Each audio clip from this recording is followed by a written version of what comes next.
Much, Mr. Roy. Ms. Leisure Fernandez, you're recognized. Thank you very much. And I think with all of this, we have to begin with extreme sympathy for the family, because this should never happen to anybody. And we should always do whatever we can to protect our children. And I think we should do whatever we can to protect all children in the United States. And that's why one of the things, moving on from that basic sense of humanity of who are we,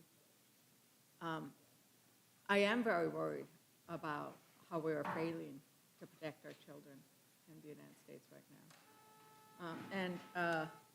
Madam Chair, I'd like to enter into the record November 16th, 2025 article from the New York Times. Under President Trump, an agency intended to keep Americans safe has diverted resources from combating child abuse, trafficking, and terrorism. Without objection. Okay. And this article goes into depth about a study of how Homeland Security agents investigating sexual crimes against children have been redeployed to immigrant crackdowns for weeks at a time, hampering their pursuit of child predators.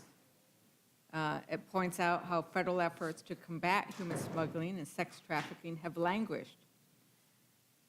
The time spent investigating child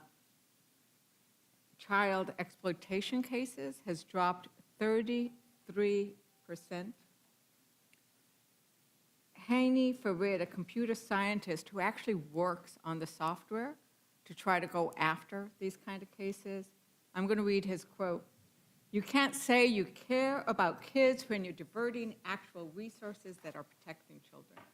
The report goes on. And I think it's also important to know that this diversion of federal resources to protect children, to protect women from trafficking, that the people they're arresting do not have criminal records for the most part, right?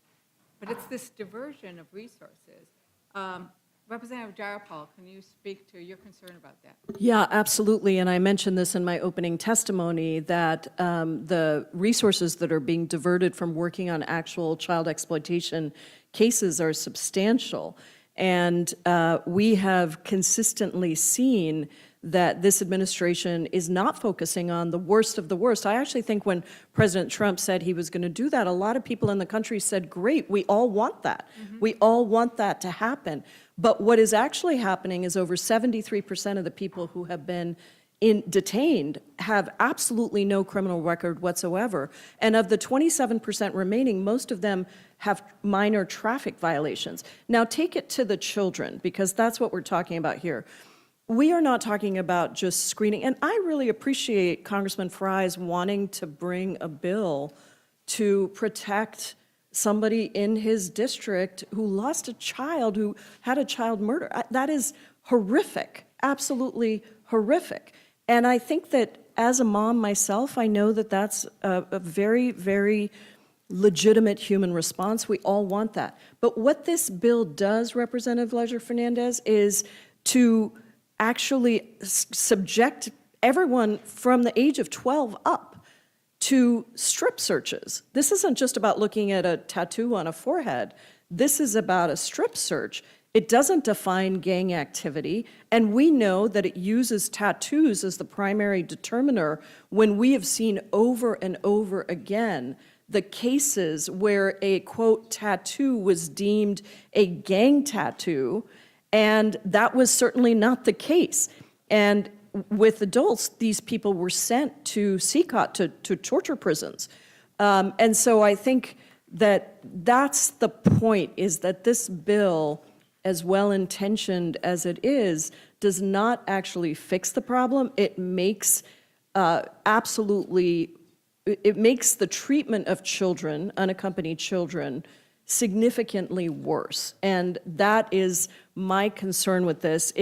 The broad authority to detain an unaccompanied child that is in this, and then to not place them with their family member if they're not a U.S. citizen or a legal permanent resident, that is also a problem. So there are numerous places where I think, I understand the intention, but the bill is not what it seems to be. And I think that that's it. We're not questioning the intent. I know the representative cares deeply about federal law enforcement. We've talked about that. We're working together to try to get better training for federal law enforcement officers. And so it is just that we need to make sure that there aren't these consequences that are not intended.